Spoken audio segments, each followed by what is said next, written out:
Hey everyone, it's Dom. Welcome back to episode 4 of my Let's Play series. So, let me go over what I've done in between the episodes. Not a whole lot.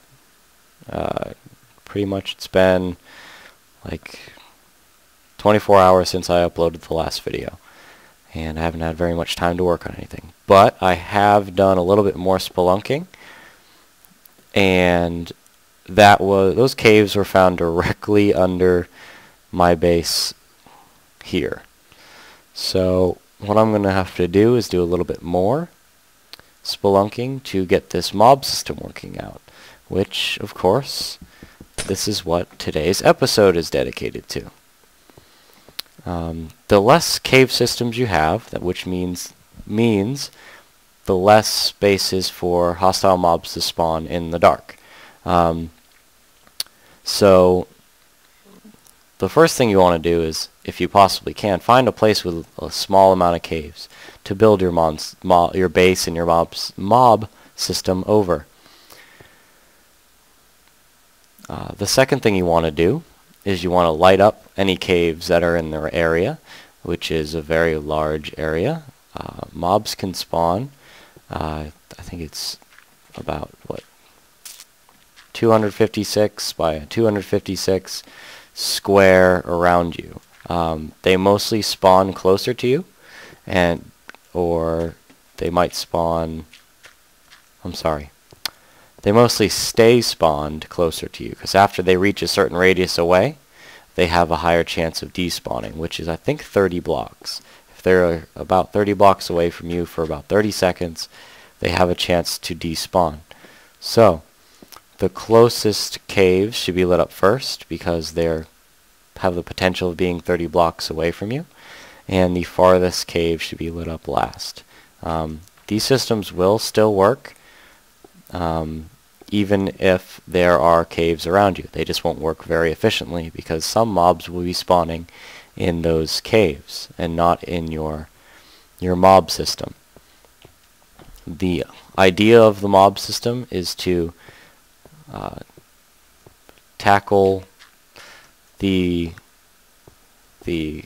hostile mobs without having to really face them yourself. Saves on food. I know it's not as fun, but you get all of their drops. The most useful drops, of course, are the gunpowder, in my opinion. I don't really see very much of a use for the feathers or anything along those lines. The feathers are the useless things. The arrows you will get a lot of just as soon as you start this up. But bone meal is also very useful for example, the tree farm, which I will be adding to my base. Hey guys, welcome back. It's Dom. Like I said, this episode I am dedicating to the mob system that is under this ice. So, what's going to happen is let me bring you down just at least to the wiring room right now. There are going to be 4 mob evaders, Ethos mob evaders, and I will have his linked on how to make them in the description. What's going to happen is the mobs will spawn below the wiring room on the spotting pads, and they'll come up through the mob evaders. All 4 of them come out through the ice and up into the base. So the mob system will have 16 spawning pads. It will be 4 wide by 4 long under here. Each pad has 32 spawning spaces because it is 6 by 6, and I will be leaving out 4 spaces for the half-step anti-spider system, which can be turned on and off with pistons. Okay guys, now that we're down here, let's get started on carving out the rest of these pads. It's going to be 4 pads long by 4 pads deep. So it's going to be a lot of carving, so might as well get started.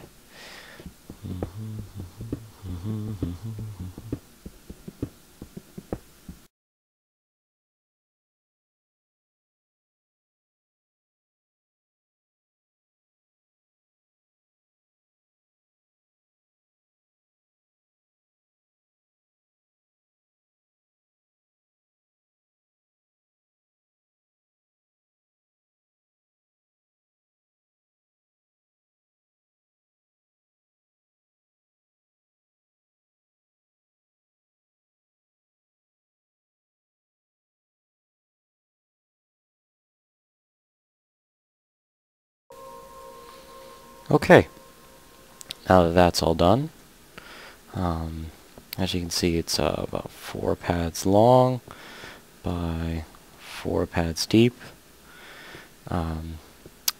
Carving doesn't take that long if you do it by hand. I did do it 3 high. You can also do it 2 high because mobs don't require a 3 high ceiling.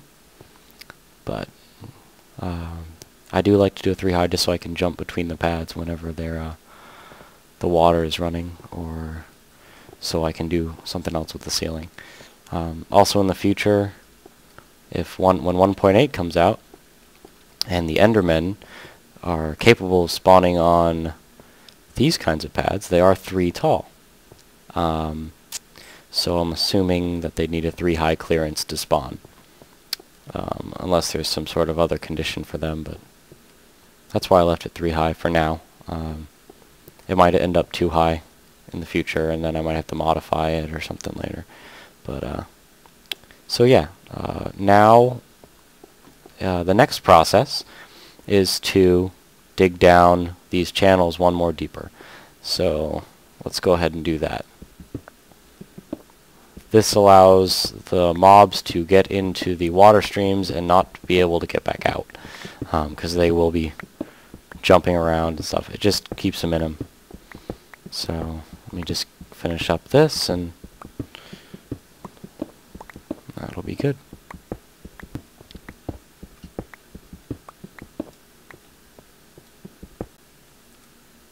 Okay guys, so you were probably wondering what this ladder was doing in the middle of these canals.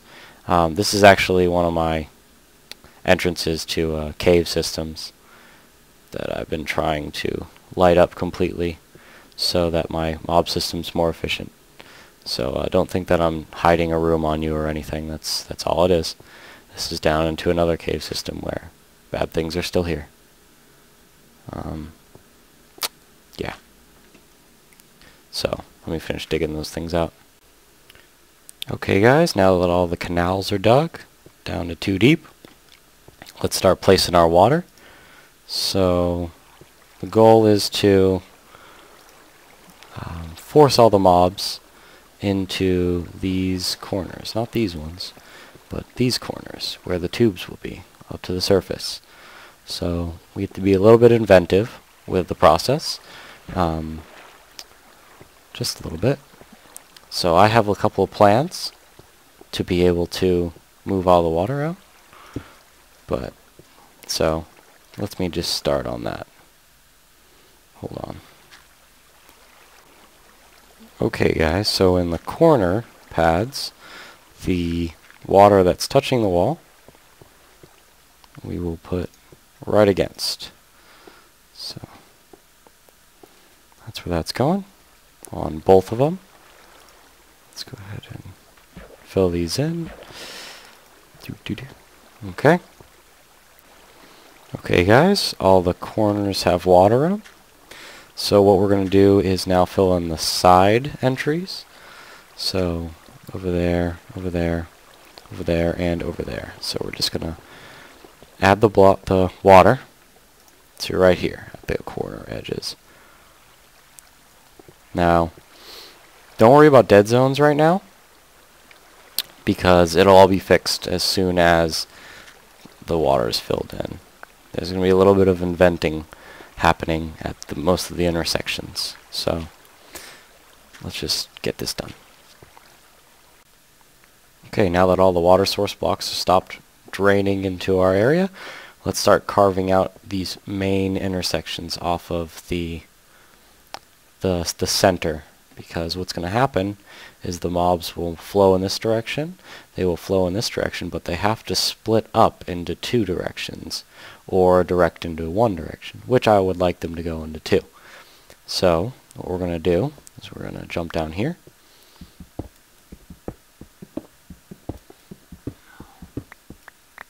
and we're going to add stairs. Now these stairs will force the mobs to go up them. So the water sources will push whatever is there up the stairs, doo-doo-doo, as you can tell. Awesome. Now, on top of these stairs, there will be another water source block. Well, actually, all 4 water source blocks right here. Now, right now, they would be pouring into these cavities which we just dug. But what we're going to do is we're going to add signs at each of these corners, right here, there, there, and there, so that the water doesn't spill in that direction and it will only flow towards our 4 mob evaders.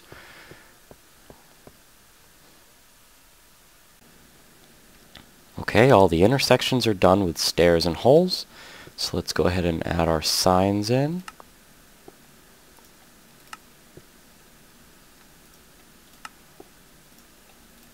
And test it out with some water. Okay. Seems to be working fine. Get some water back. And there we go. Cool. Now, let me just show you what's going to happen. This water will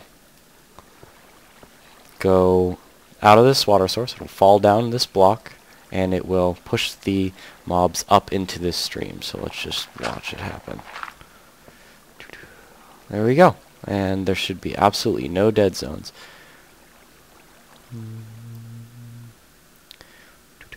The only bad thing is that items don't go. And watch this. If I were a mob, I would be stuck. Beauteous.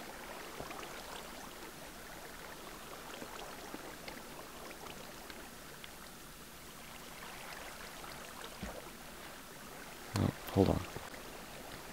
And there we have it. All of the water sources are where they belong. All the streams are heading the right direction. There are no dead zones in between.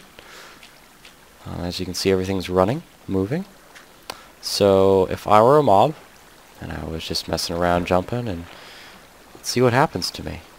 I'm not pressing any keys right now. I get thrown, well, right under my elevator. Sweet. So it works. Now the last thing I gotta do is build the elevator system for the mobs just to be able to come to me. There are a couple of fine-tuning things. Of course, I have to create the pads with all the 4 little holes like they have on this one. Oh my gosh, let me get out of the water! No! There we go. All the 4 little holes. Man, that's a lot of lag. Holy mackerel. And then the pistons, which would move half slabs directly up to make the spider option on and off. Okay guys, the episode's getting a little bit long. So what I'm going to do is just cut it here. And what I'm going to do in between episodes is finish up this system. I'm going to relink Etho's Mob Evader in here, because that's exactly what I'm going to be using. And there is a tutorial, and I'll link the tutorial on how to build it. So you guys don't have to watch me, you can watch him do it. He's the professional. So yeah. That's it pretty much.